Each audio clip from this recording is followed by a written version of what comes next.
di sektor ekonomi misalnya. Juga terasa juga dampaknya karena mungkin banyak orang-orang yang akhirnya lebih banyak berdiam diri di rumah. Sektor sosial dan yang lain sebagainya. Tak terkecuali di sektor dakwah atau tentang bagaimana kita eh, belajar dan mengajarkan Al-Qur'anul Karim. Bapak dan Ibu dirahmati oleh Allah Subhanahu wa taala, kita akan sama-sama belajar tentang syukurnya para pecinta Al-Quran, di mana syukurnya para pecinta Al-Quran itu adalah syukurnya di atas rasa syukur orang-orang pada umumnya. Kita akan belajar bagaimana ketabahan para pecinta Al-Quran harus di atas ketabahan orang-orang pada umumnya. Kita belajar bagaimana sabarnya orang-orang yang dia mencintai Al-Quran dengan seharusnya sabar tersebut pasti di atas rata-rata orang-orang yang pada umumnya. Sangat dibutuhkan sekali Bapak dan Ibu yang dirahmati oleh Allah Subhanahu wa taala pada saat ini, terutama kita yang mengaku cinta kepada Al-Qur'anul Karim untuk mewujudkan rasa syukur tersebut, dan memanglah harus sudah seluas samudra, tak bertepi, tak tak terkira bagaimana dalamnya. Sebanyak itu pula kita harus bersyukur di setiap hembusan nafas kita. Kita harus bersyukur saat ini. Nah, namun bagaimana caranya, apa kiat-kiatnya, dan seperti apa sih syukurnya para pecinta Al-Quran tersebut? Mungkin bisa kami rangkumkan sedikit. Yang pertama, syukur yang pertama adalah, ya, yang pertama adalah pecinta Al-Quran itu selalu tertarik. Ini yang harus kita pahami dan kita renungkan bersama tentang kalimat syukur ini. Kita harus sama-sama bersyukur, dan jika kita punya rasa syukur yang sama, semoga Allah Subhanahu wa taala mengokohkan hati kita, karena kita insya Allah adalah para pecinta Al-Quran. Dan salah satu ciri-ciri para pecinta Al-Quran adalah dia selalu tertarik. Ya, kalau kita selalu tertarik, bersyukurlah. Tertarik seperti apa? Allah Subhanahu wa taala berfirman dalam surah Fussilat ayat ke-44, A'udzu billahi minasyaitonir rajim. Bismillahirrahmanirrahim. Walau ja'alnahu Qur'anan a'jamiyyan laqalu laula fussilat ayatuh a'jamiyyu wa 'arabi.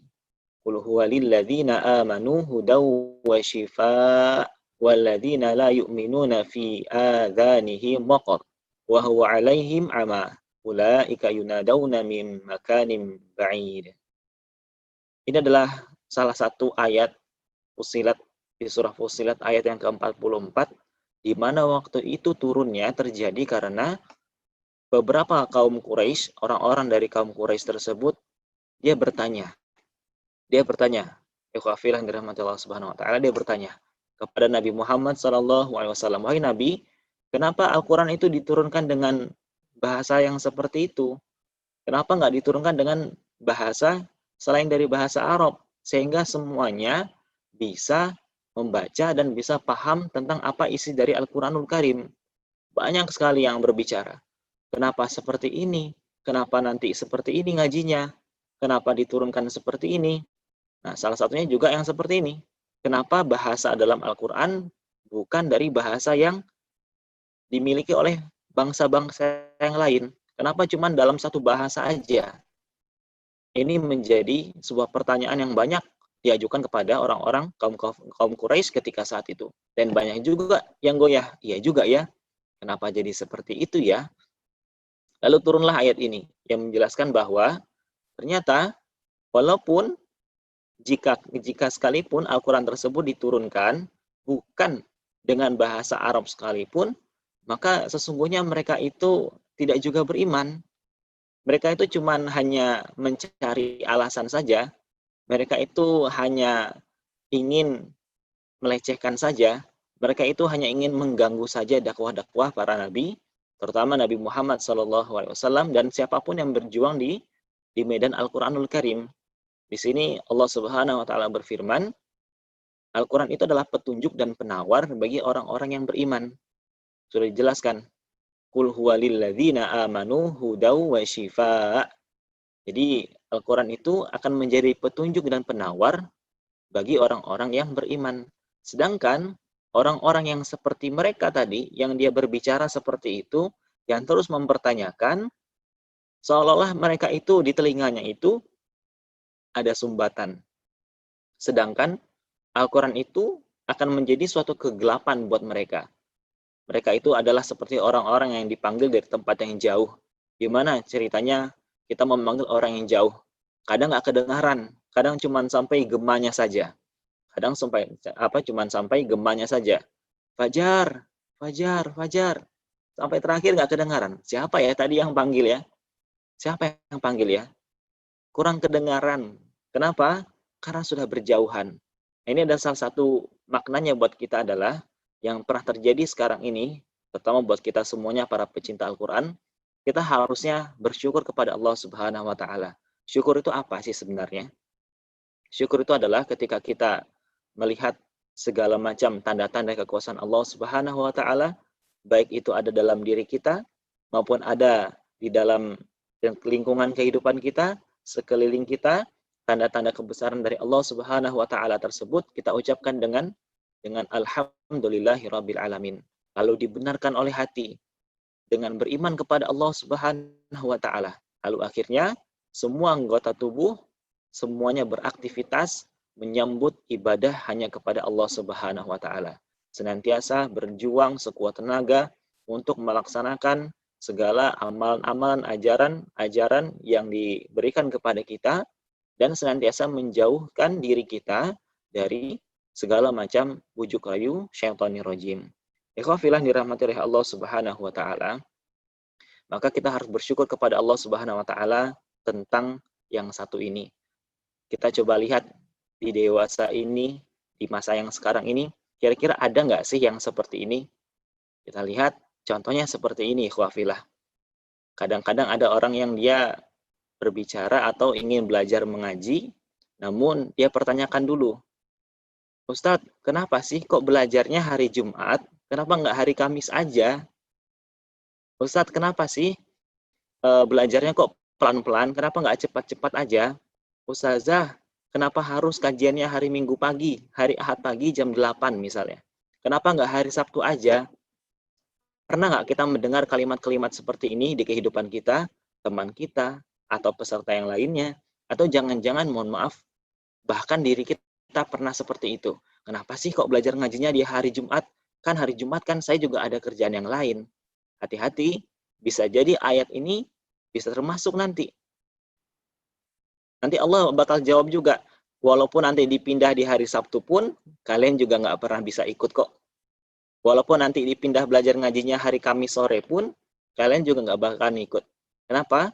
Karena jangan-jangan tugasnya atau niatan kita bukan untuk belajar Al-Quran, tapi memang mencari alasan-alasan untuk tidak mempertemukan, tidak mendekatkan kita kepada Al-Quran Al-Karim. Dan insya Allah, kita semua di sini adalah para pecinta Al-Quran. Kenapa bisa saya katakan seperti itu? Karena di waktu saat ini, tidak banyak orang-orang yang bisa bergabung, tidak banyak orang-orang yang dia bisa masuk, bisa join misalnya, bisa ikut kajian dimanapun berada, termasuk di tempat ini sekalipun, di hari yang libur seperti ini pun, kecuali semuanya bukan karena rahmat dari Allah Subhanahu wa Ta'ala. Maka kita tertarik untuk belajar Al-Quran. Kita tertarik untuk mengkaji Al-Quran. Kita tertarik untuk menghafalkan Al-Quran. Maka alhamdulillahirabbil alamin, semoga Allah Subhanahu wa Ta'ala senantiasa mengokohkan, mengistiqomahkan kita di jalan sebagai pecinta Al-Quranul Karim. Amin ya rabbal alamin. Yang kedua, kira-kira nih, ikhwafillah yang dirahmati oleh Allah Subhanahu wa Ta'ala. Adik-adik, kakak-kakak semuanya, bapak dan ibu yang dirahmati oleh Allah Subhanahu wa Ta'ala, kira-kira mana kalimat yang benar? Menghafal Al-Quran itu harus dengan sabar, atau menghafal Al-Quran itu harus dengan syukur? Yang sering kita dengar nih, sabar makanya dong, suatu ketika ibunya bicara kepada anaknya, karena anaknya mengeluh. Bu, susah sekali bu buat menghafalkan Al-Quran. Dijawab sama ibunya, sabar dong, menghafal Al-Quran itu butuh kesabaran. Atau terbalik, kita lihat banyak peserta, contohnya peserta di Bilal, yang sudah ibu-ibu, yang bapak misalnya, Ustadz, susah sekali buat menghafalkan Al-Quran, susah buat belajar Al-Quran. Nanti Ustadznya bilang, sabar bu, sabar pak, sabar bu, sabar pak, gitu. Kebanyakan adalah kalimatnya sabar. Sekarang sebenarnya yang benar seperti apa sih? Menghafal Al-Quran itu harusnya sabar, atau menghafal Al-Quran itu harusnya syukur. Ikhwah fillah dirahmati Allah Subhanahu wa taala. Kalau kita lihat, sabar itu boleh sih dipakai untuk kalimat seperti ini, namun kebanyakan kalimat sabar itu digunakan ketika dia atau seseorang hamba Allah Subhanahu wa taala mendapatkan ujian dari Allah Subhanahu wa taala yang tidak mengenakan hatinya, yang tidak mengenakan kehidupannya, ditimpa musibah. Mohon maaf, ada teman kita, saudara kita yang kena musibah kebakaran. Maka kita katakan kepada dirinya, sabar, alhamdulillah, sabar ya, istighfar ya, kita perbanyak istighfar ya, kita harus sabar. Ada yang ditimpa musibah banjir, sabar. Ada yang ditimpa musibah misalnya kehilangan uang, itu dengan sabar. Namun menghafal Al-Quran ternyata harus kita perbanyak syukurnya.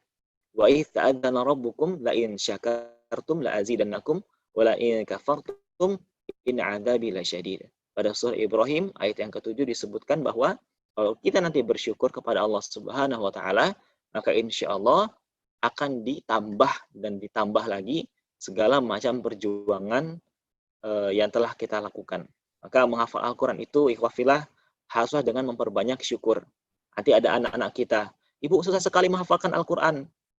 Alhamdulillah ya nak ya, masih bisa merasakan susah, masih bisa merasakan pelan-pelan aja ya nak ya buat menghafalnya ya nak ya. Kita nikmatin setiap ayatnya. Ustaz, susah sekali buat belajar Al-Quran. Sampai sekarang saya nggak bisa sampai dihukum nun sukun dan tanwin. Masih terputar-putar di bagian situ saja.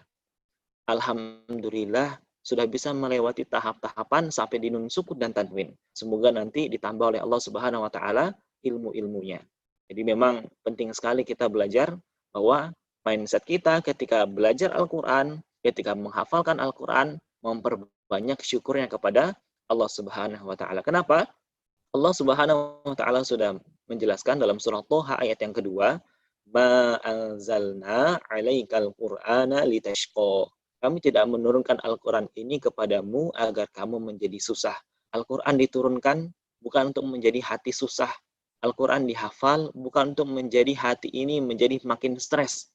Al-Quran ini dipelajari bukan untuk justru membuat hati kita, pikiran kita menjadi tambah kacau. Enggak.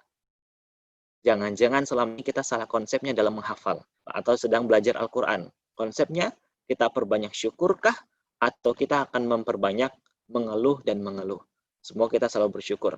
Kalau kita sering banyak bersyukur, insya Allah semuanya akan dimudahkan oleh Allah Subhanahu wa taala.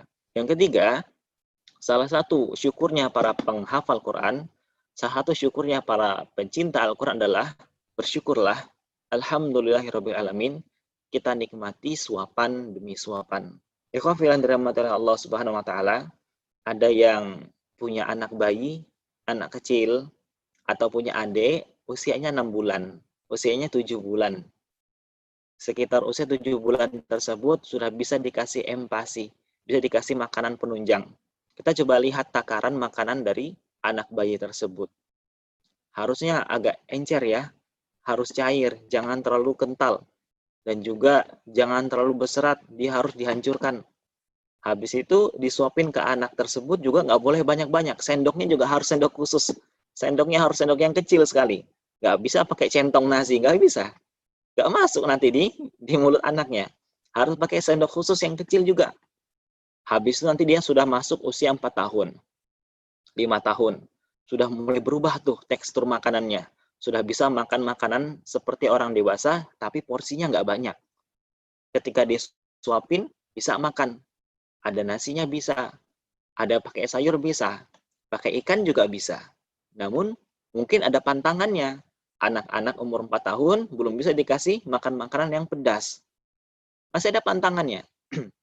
Nanti dia beranjak dewasa. Sudah dewasa, mulai nanti semuanya bisa dimakan. Apa aja bisa dimakan.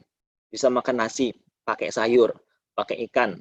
Yang pahit-pahit juga bisa. Ada bisa makan pare, makan bunga pepaya, bunga kates, bisa makan yang berbaunya lebih menyengat, makan jengkol, makan pete, semuanya bisa dimakan. Ikhwafil dirahmati Allah Subhanahu wa taala. Dan juga kita lihat lagi teman-teman semuanya, ketika menyuapnya, apakah menyuap nasi ke dalam mulut tersebut sesuai dengan mulut kita, atau mulut teman kita, atau mulut orang lain. Semua juga berbeda-beda. Saya, misalnya, sekali suap, cuman sekitar separuh sendok dari sendok tersebut. Teman yang lain, ada yang cuman sepertiga. Teman yang lain, ada yang 1 sendok penuh. Beda-beda, semuanya suapannya beda-beda. Ini yang kami maksud. Setiap dari kita sebagai pecinta Al-Quran, itu sama seperti yang telah kita ceritakan seperti ini. La yukallifullahu nafsan illa wus'aha. Allah tidak akan membebani seseorang, melainkan sesuai dengan kesanggupannya. Kadang nih, Ustazah, ikhwafillah yang dirahmati Allah, kita sering mengeluh. Kenapa kok teman kita cepat sekali hafalnya? Kenapa anak tetangga lebih cepat hafal daripada anak kita? Kenapa ya? Anaknya Fulan, dia kok lebih cepat belajar Al-Quran daripada anak saya. Anaknya Fulan, anaknya tetangga, dia belajar huruf hijaiyah sudah lancar, walaupun baru 3 kali pertemuan. Anak saya sudah 10 kali pertemuan, belum juga lancar. Sebenarnya yang salahnya di mana? Ustadz, saya sudah coba hafalkan surah An-Naba, tapi sampai di ayat yang ke-10 saya mengalami kesulitan.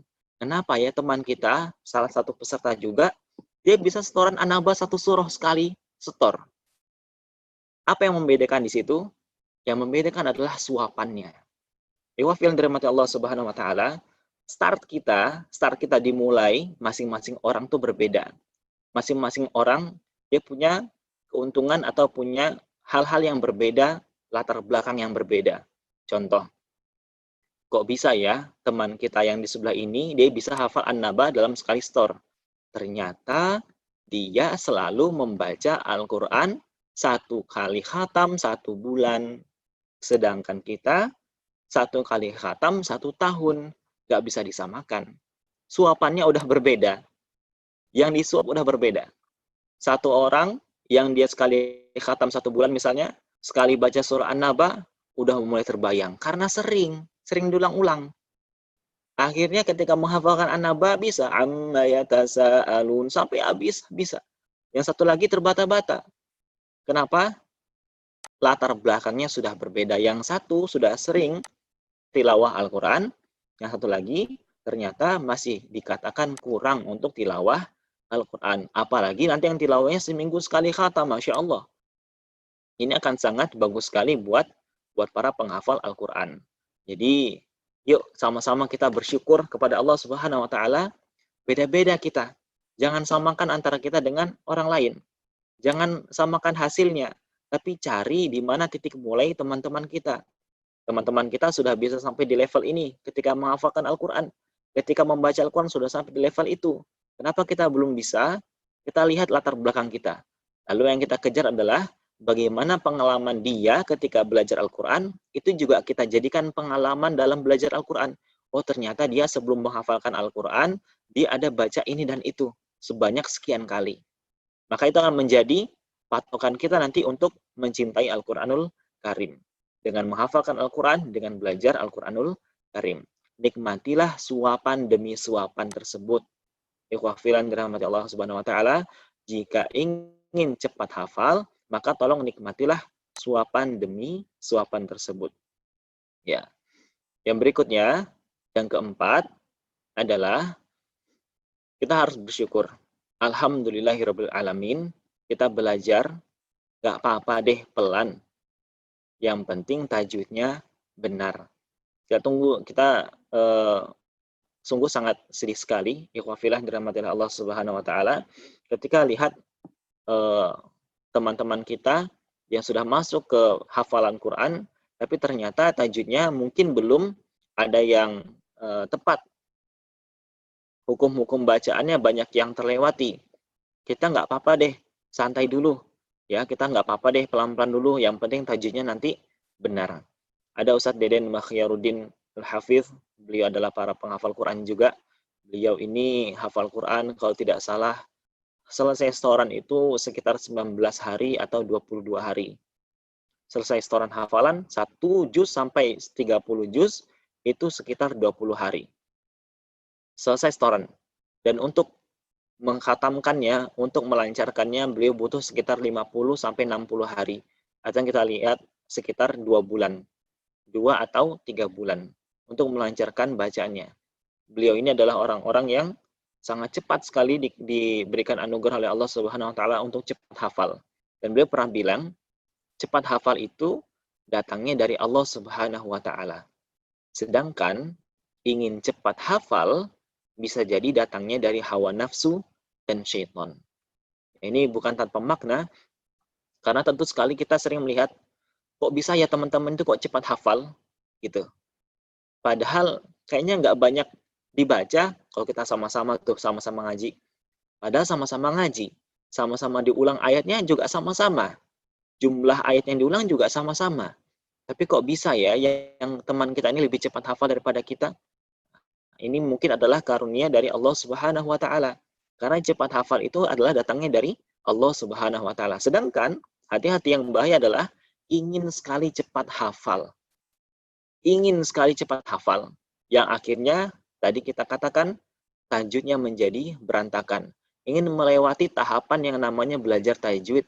Ingin hafal Quran, tapi melewati bagaimana cara membunyikan huruf kha, bagaimana cara membunyikan huruf qaf, dilewatin.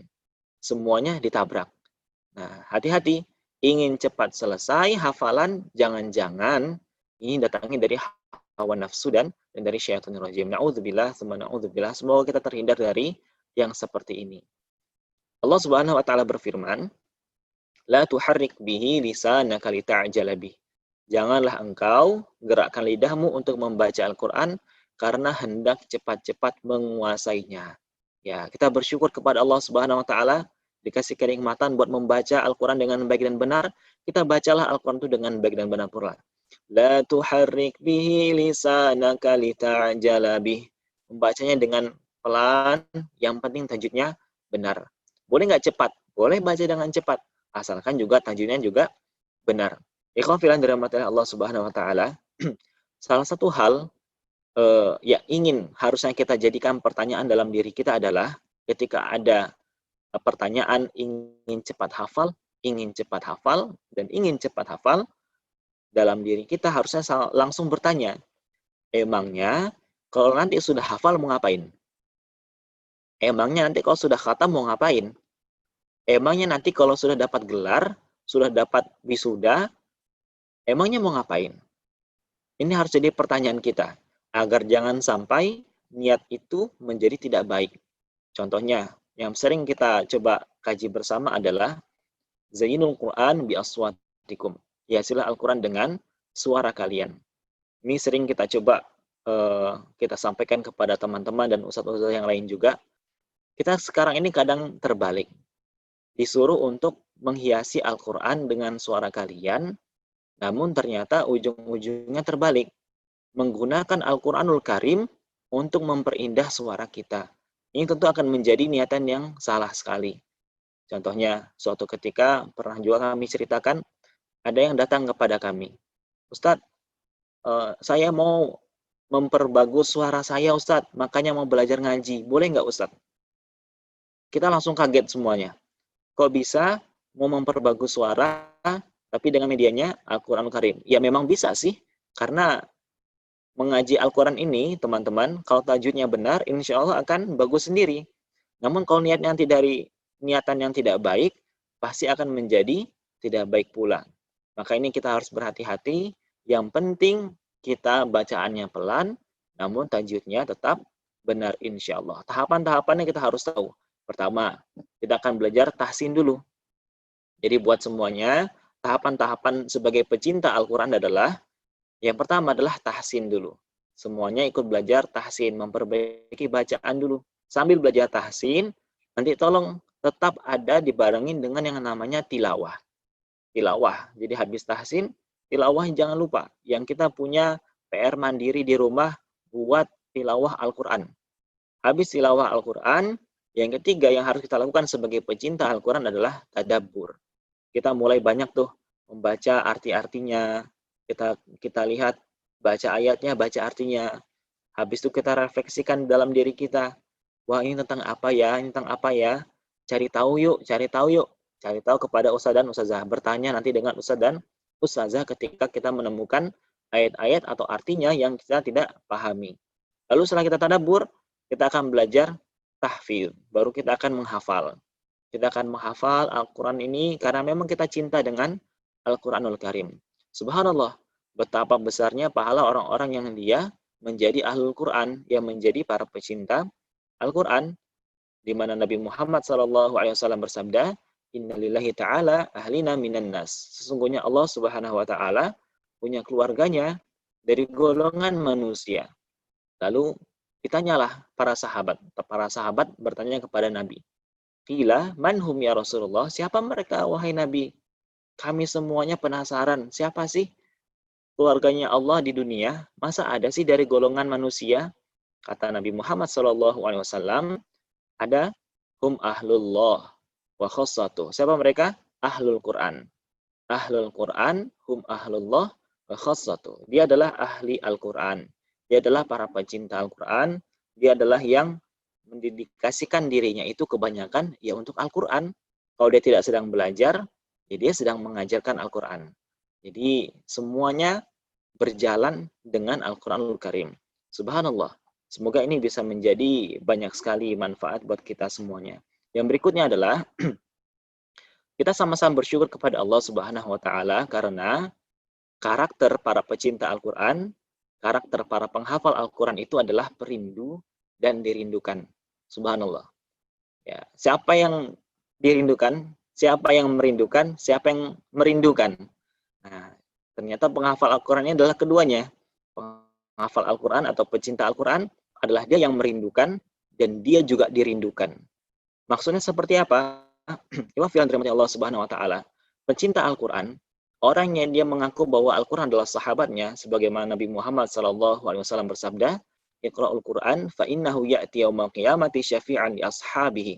Bacalah Al-Qur'an karena nanti dia akan datang di hari kiamat sebagai syafaat, sebagai penolong bagi para sahabat-sahabatnya. Dikatakan Al-Quran nanti akan menjadi syafaat, penolong bagi orang-orang yang akan menjadi sahabat Al-Quran.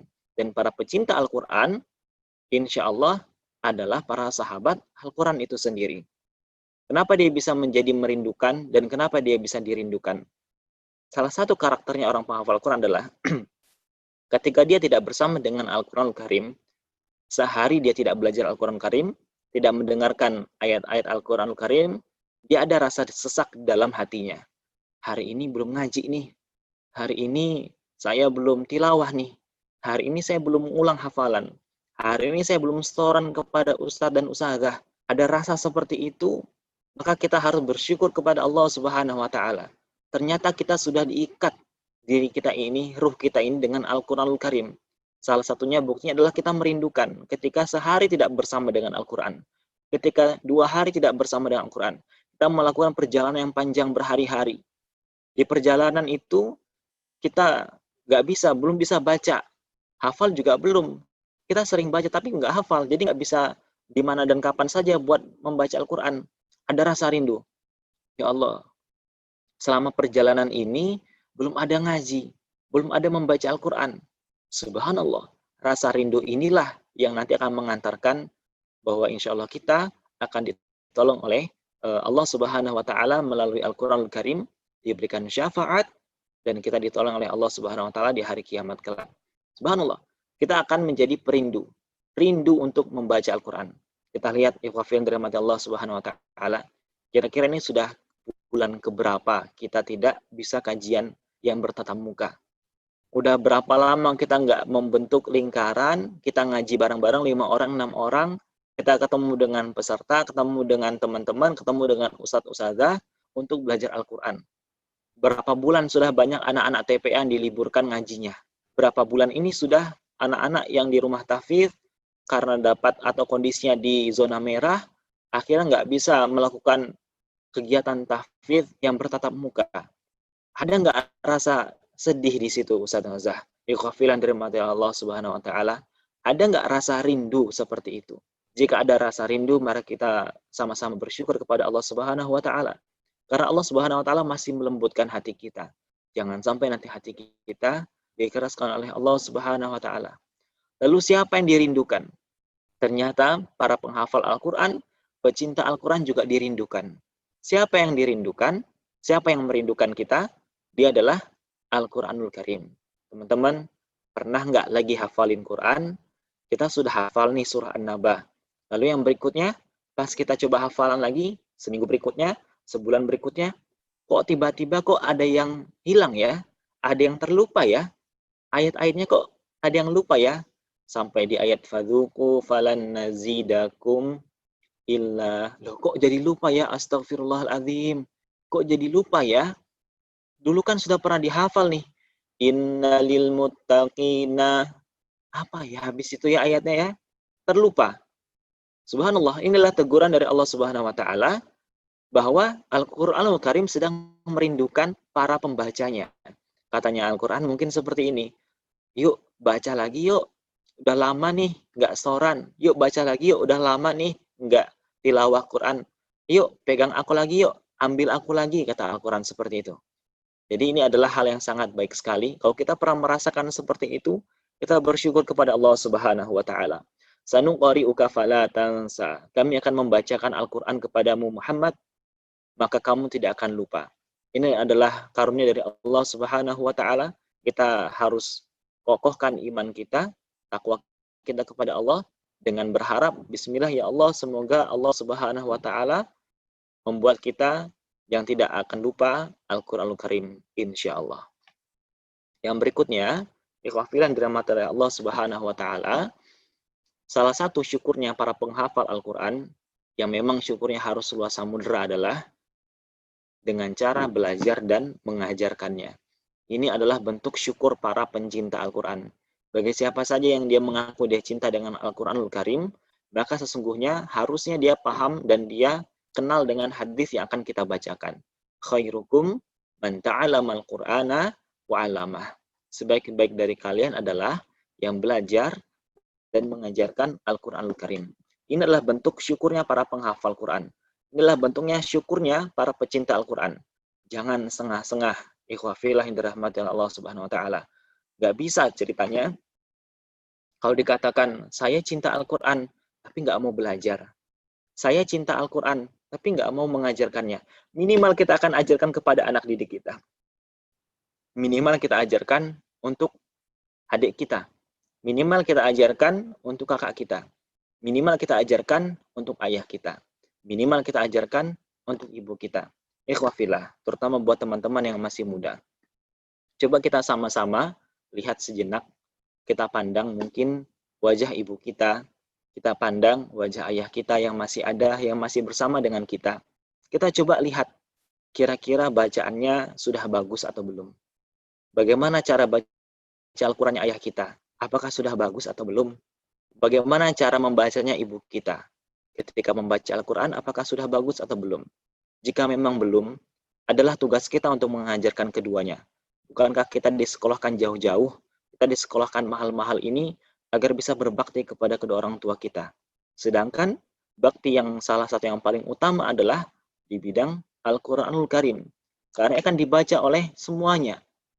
Di dalam sholat pun membaca Al-Quranul Karim. Apakah kita tidak merasakan kesedihan jika ternyata orang tua kita pun sampai saat ini belum bisa membaca Al-Quran dengan baik dan benar? Kita yang harusnya malu sebagai anak-anak, kita harusnya malu sebagai remaja, kita seharusnya malu menjadi anak-anak mereka yang sudah dewasa. Kalau memang kita juga belum bisa belajar, ayo kita yang belajar dulu. Agar kita bisa bermanfaat. Minimal untuk diri kita sendiri. Dan terlebih lagi untuk kedua orang tua kita. Bagaimana nanti orang tua kita? Apakah sudah bisa membaca Al-Quran? Bagaimana dengan ibu kita? Apakah dia sudah fasih dalam menyebutkan huruf kaf, huruf qaf, huruf zai? Jika belum, sudahlah menjadi tugas kita untuk banyak-banyak belajar dan mengajarkan kepada keluarga kita. Dimulai dari diri sendiri, setelah itu kita ajarkan kepada keluarga terdekat, dan semoga bisa bermanfaat untuk seluruh orang-orang di sekitar kita. Allah Subhanahu wa taala juga berfirman, ikhwah fillah dirahmati Allah Subhanahu wa taala, dalam surah Al-Furqan ayat yang ke-30. Wa qala ar-rasulu ya rabbi inna qaumi takhadhu hadzal Qur'an mahjura. Berkatalah Rasul, ya Tuhanku, sesungguhnya kaumku menjadikan Al-Quran ini sesuatu yang tidak diacuhkan. Na'udzubillah, sama na'udzubillah. Ini adalah renungan buat kita semuanya, bahwa ternyata, kata Nabi, ada loh dari golongannya kita sebagai manusia, umatnya Nabi Muhammad SAW, yang termasuk dalam kategori yang mengacukan atau kepada Al-Quran itu dia tidak tanggap. Kepada Al-Quran dia tidak dia menyepelekan Al-Quran tersebut. Ternyata ada loh.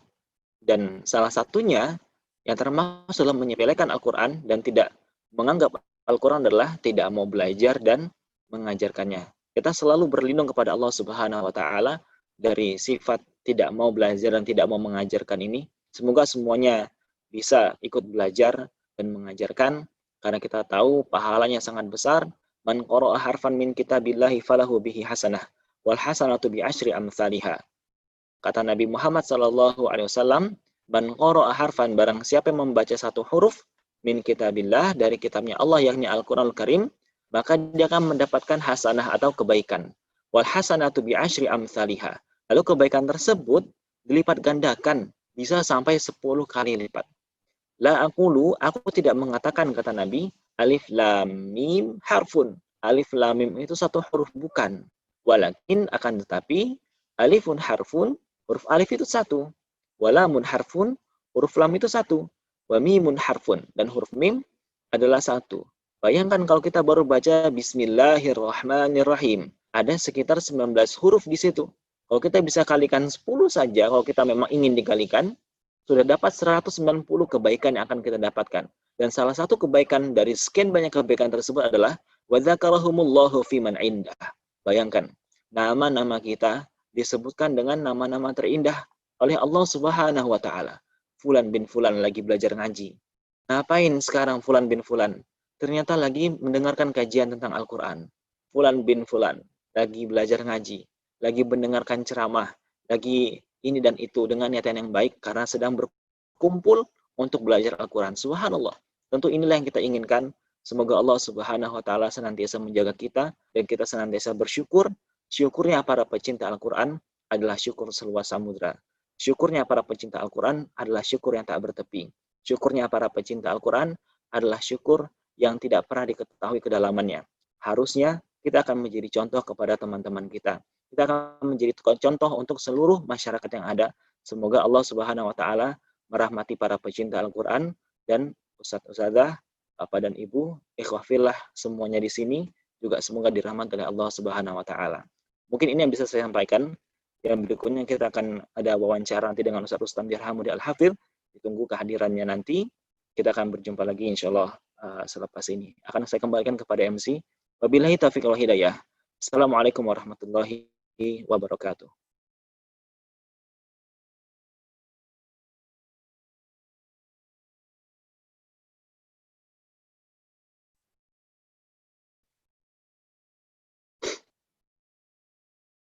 Allah khairan kepada Ustadz Fajar Hidayat. Kita berlanjut ke acara selanjutnya, yaitu talk show eksklusif bersama Ustadz Rustam Dirhamudi Al-Hafiz. Tapi sebelumnya, sambil menunggu panitia menyiapkan acara selanjutnya, kami persilahkan kepada Ketua Koordinator Program Bilal untuk menyampaikan program terbaru di Bilal Samarinda. Kepada Ustadz Irwan Saputra, kami persilahkan.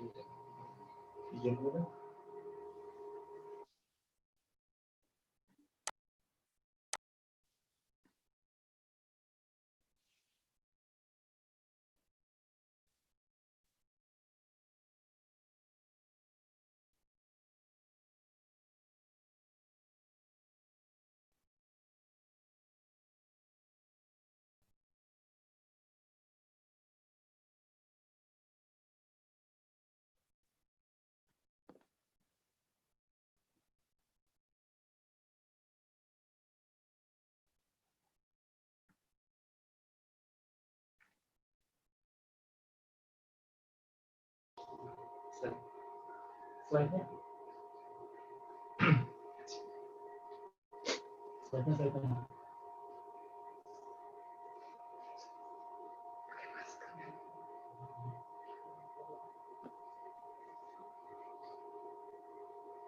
Slide-nya.